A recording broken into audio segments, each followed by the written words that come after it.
All right, hey folks, Mr. Miliano here, and we are going to introduce circular motion in this video. So here's the setup that we have.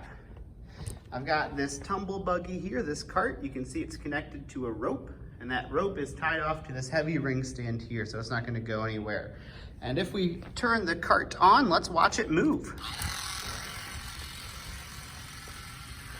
All right, so there it goes. It's moving around in a circle right now as we go. Notice that we need the rope to make it move in a circle. We need a tension force toward the center of the circle. If we zoom into this buggy, we can see that the velocity arrow is always pointing forward, tangent to the circle, and the net force, that red arrow, is the tension pointing in toward the center of the circle. This is our key idea, that we need a net force toward the center of the circle, and that we need and then the velocity will be tangent to the circle. I'm gonna turn the video off real quick, or the cart off real quick, so that we can talk a little bit more about what's going on.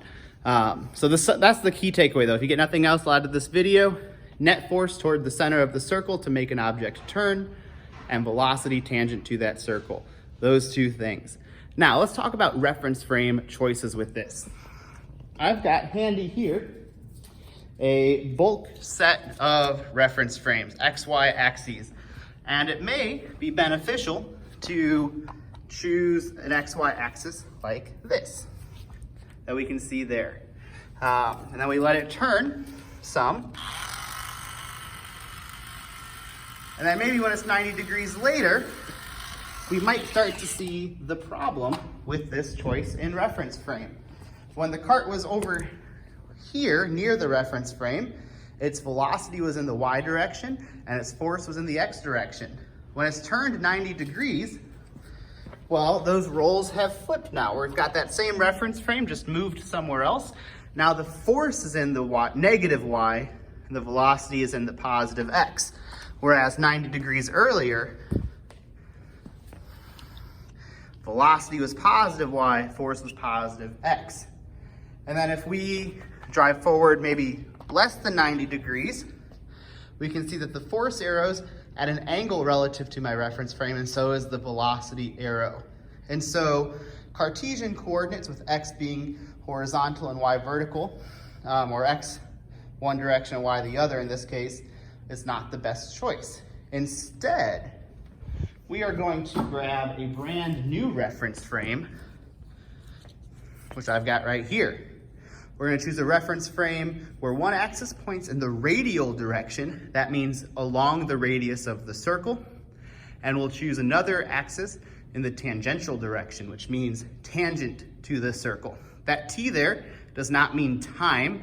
It has a vector arrow above it because it's a position, and it's the position axis tangent to the circle in this case. And so once when we're right here, the tangent and the radius circle will line up. But when we are, this looks about 30 degrees later, we'll use the reference frame where the radius points directly along the axis of the tension there, and the velocity points directly along the axis that's tangent to the circle. We can see in this reference frame that the force points in toward the radial direction and the velocity points toward the tangential direction. If we zoom out, we can see that the X, Y coordinates are at an angle relative to that reference frame choice. So when things are moving in a circle, choose a reference frame that is helpful for the circle. Now this orange reference frame is not moving with the cart. It is off to the side at rest at that instant in time. But then if we have the cart moving around in a circle later on, we're gonna choose a new radial and tangential direction that looks like this, where the radial direction still points toward the center of the circle and the tangential direction still points in the direction of the velocity. So this is the choice and reference frame for circular motion. And then we'll see that the force is in the radial direction and the velocity is tangent to that. All right, folks, that's our introduction to circular motion. Force in the radial direction toward the center of the circle, velocity in the tangential direction in the tangent to the circle. All right, there we go.